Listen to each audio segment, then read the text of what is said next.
Hello! Welcome back sa ating channel.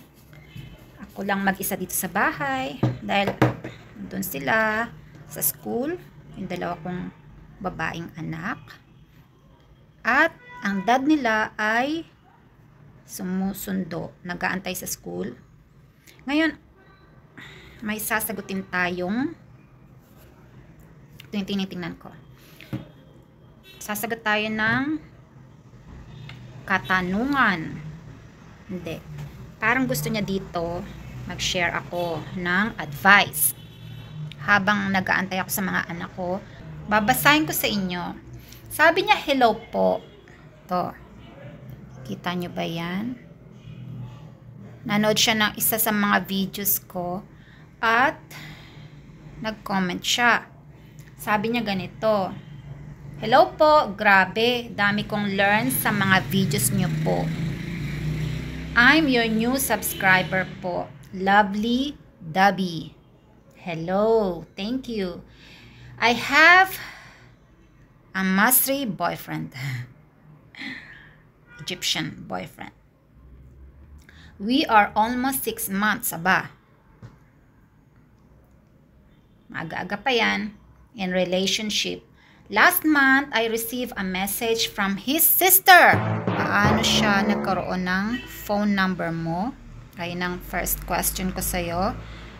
At who gave her right to send you message? Okay? Kasi dito sa Egypt, nagtatanong muna sila. Kahit na kapatid nila yun. Mataas ang respect nila sa mga lalaki, whether matanda yun sa kanya o bata yun sa kanya.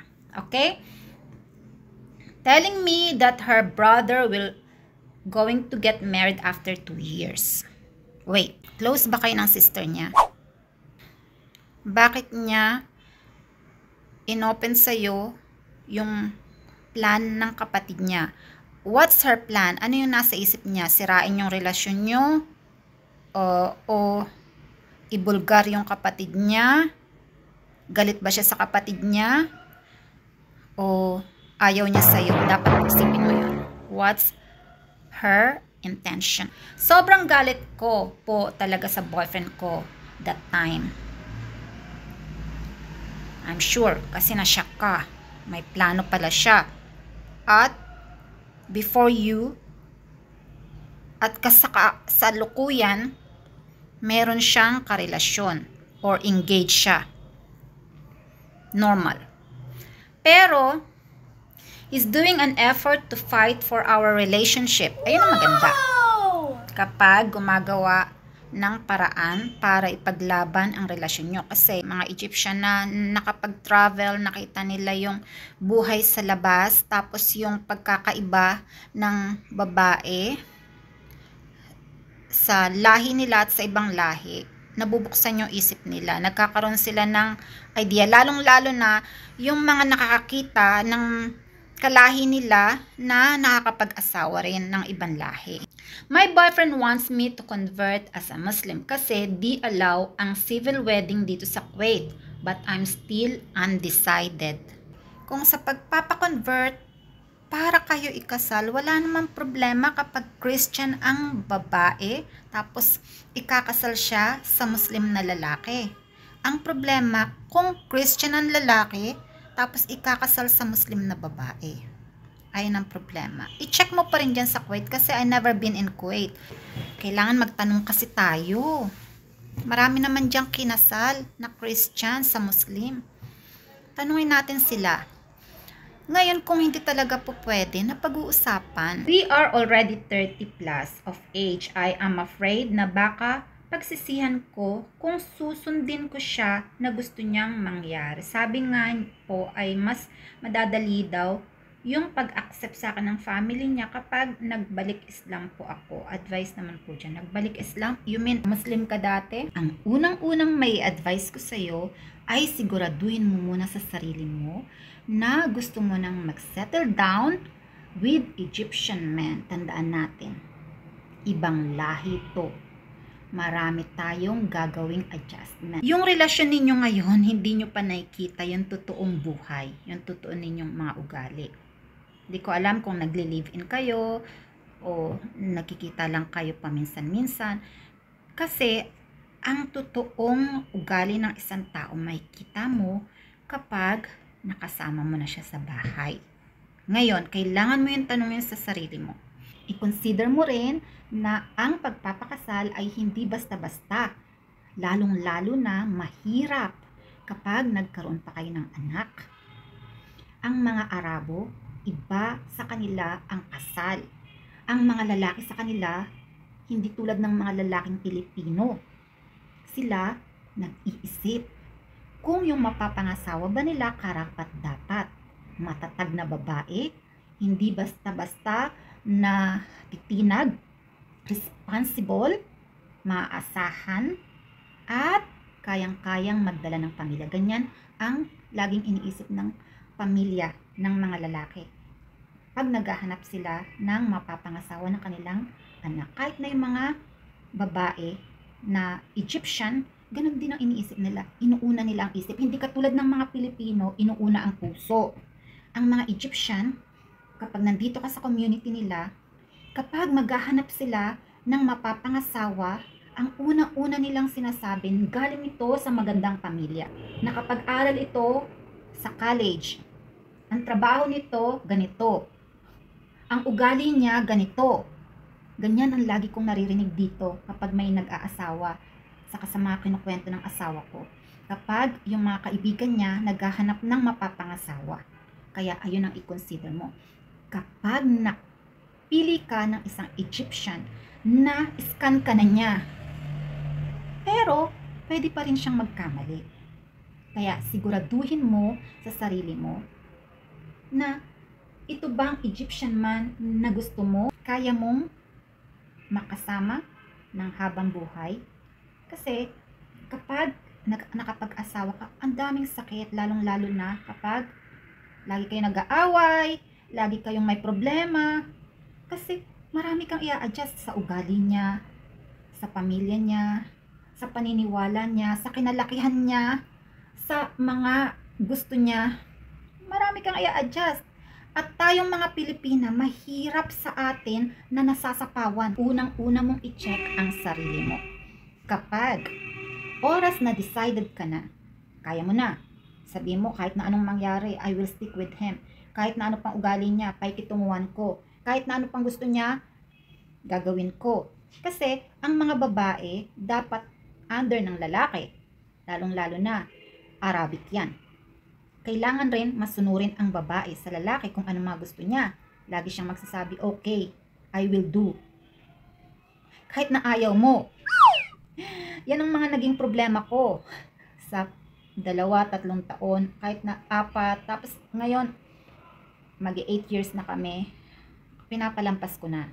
Natutunan ko ng sumunod.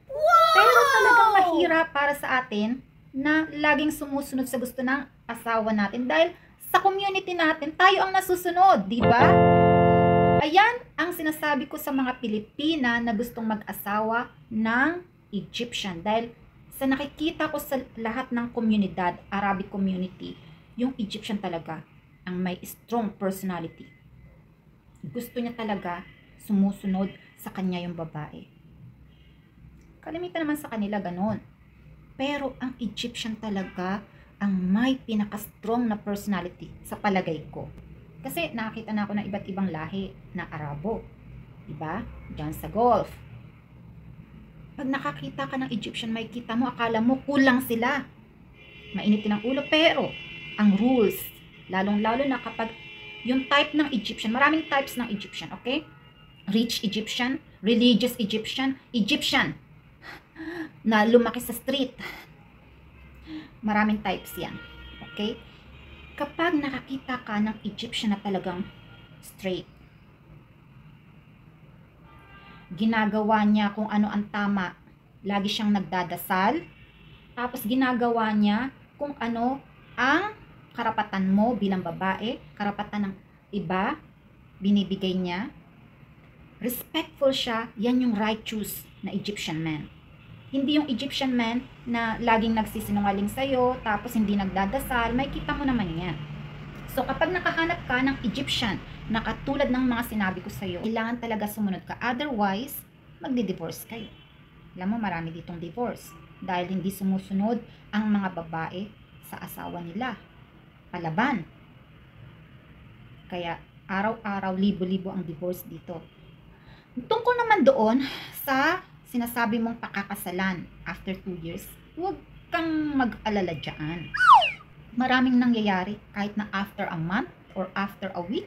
Marami dito nakikipag-engage after a month or after a week, nag-separate. Kasi nakikita nila sa sarili nila na hindi pala sila compatible. Marami silang differences.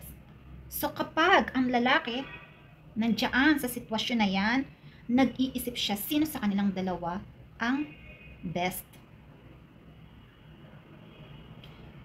I'm sure na engagement siya ngayon. Pero wala naman nangyayari sa kanila kasi bawal yun. Kapag na-engage sila, marami namang babae na habang may karelasyon sila, gumagawa ng kung ano-ano kahit na hindi pa sila kasal. Marami rin ditong ganun. Pero kapag ang isang Egyptian galing sa matinong pamilya, bawal yung ganon, yung hahawakan mo yung babae, yung papakialaman mo yung katawan niya, bawal yung ganon. So, wag kang mag-isip ng kung ano-ano, kahit pa magbakasyon siya dito, tapos magkita sila, doon ka lang naiinis kapag nakikita sila, tapos hindi ka binibigyan ng oras para makipag-chat sa'yo, hindi ka tinatawagan, doon ka magkakaroon ng foul, okay? Red alert. Pero, in general, yung engagement nila, pwede pa rin ma-break. Hindi naman natin gustong manira ng relasyon, ng may relasyon. Pero, hindi naman ikaw ang may kasalanan. Hindi mo yun alam. Pero, i-consider mo rin na may communication sila ng babae. Kasi engaged nga sila eh. Kailangan nilang may communication. At, inaantay siya ng babae kung kailan siya babalik, kung kailan sila magpaplanong magpakasal. Ayun ang mga dapat mong i-consider. Kapag pumayag kang magpakasal sa kanya, mabibreak mo yun. So, yung una, kailangan mo mag-decide sa sarili mo muna. Kapag okay ka na, sure ka na, kailangan mong magsimulang mag-build ng relationship kanino sa pamilya niya. Unang-una, mother. Tapos, syempre, kapag maayos na yung relasyon mo sa mother niya, yung mother niya naman sasabihin sa father.